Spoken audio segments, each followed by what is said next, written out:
Duke obviously hasn't like put up huge numbers offensively, but what challenges do they present? I mean, they've committed to the run game, and they got a strong arm quarterback. They got a talented wideout, and they've hit some big plays on some teams, and if you could tell they have a defensive head coach, with some of the run game and the management of some of the things, but the tempo will show up here again. I think the quarterback has as strong an arm as there is in the country, and just sometimes on a lot of those RPO games, it's not super clean of whether you should throw the ball, whether you shouldn't throw the ball. And I think those decisions are hard for a lot of quarterbacks in a first-year offense because everything's not just super clean for him. But he is talented, and they've got two guys that we competed against last year at O-line, and they got a returning tight end, and so they have some good pieces, and they've helped that team get to a 5-1 start. They've won a lot of games the last 2 years. Can you just tell that there's a confidence about them? I don't really feel the confidence per se coming off the tape. I think they've executed well, and obviously those kids have had to go through a change, and it's a credit to them to come out and start fast here this season. When you get a bye week like smack down, sorry, Brent, you were right around long. What have you seen from KJ Kirk when that's allowed him to kind of keep what's been the biggest growth for you having this role as a starter and building on it throughout the season?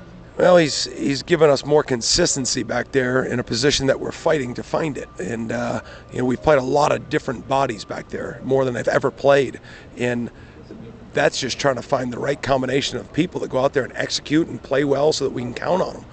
So what is that? It comes down to communication, but it comes down to making the plays when they show up, whether it's tackling or on the ball. It comes down to blitzing, and so he just gives us the best of those areas right now. And we're looking forward to seeing him coming off of a bye week, knowing what's in front of him and seeing what that looks like on Friday night. Who's having a bye week smack dab kind of like in the middle of the season like this? Is there a way that you can tell these guys messaging, kind of hit reset and see how things look the second quarter? I mean, I guess figuratively, because it is right in the middle, and there's always a middle to everything for the most part, and so I think you can paint that picture a little bit. But bye weeks are, every staff in America gets the schedule, and everybody either complains or excited, and they come when they come, and you try to make the most of them when they're here. And obviously, we got a lot of things that we got to get better at, but we've had bye wins when the season has been different too, and they're all critical times. You just don't see the result at the end of the bye week, obviously, but we feel results, and we hope those carry over. What have you seen from some of the freshman cornerbacks, or any of those guys getting close to being able to? Yeah, I mean, I think Charles and Kai have both showed that they belong here. I do feel confident about the three corners that we're playing. Obviously, we'd love to see more active on the ball, but if I thought those guys were just better than what we had, they'd be out there more.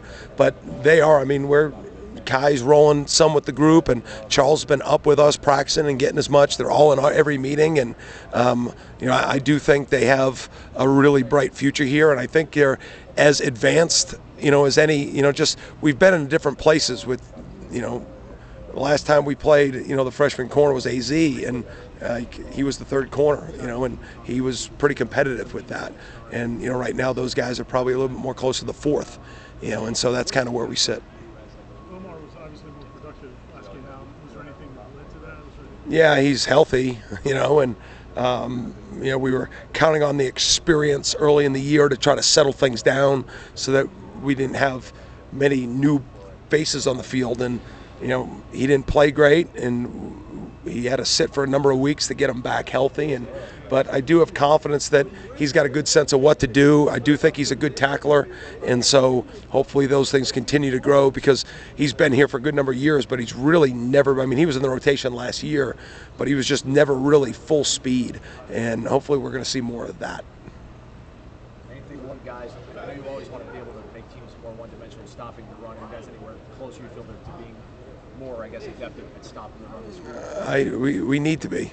We need to be, and the first 2 weeks it was where there was a big play here and there, but I mean there was a lot of space, and even there were more 5- and 6-yard runs.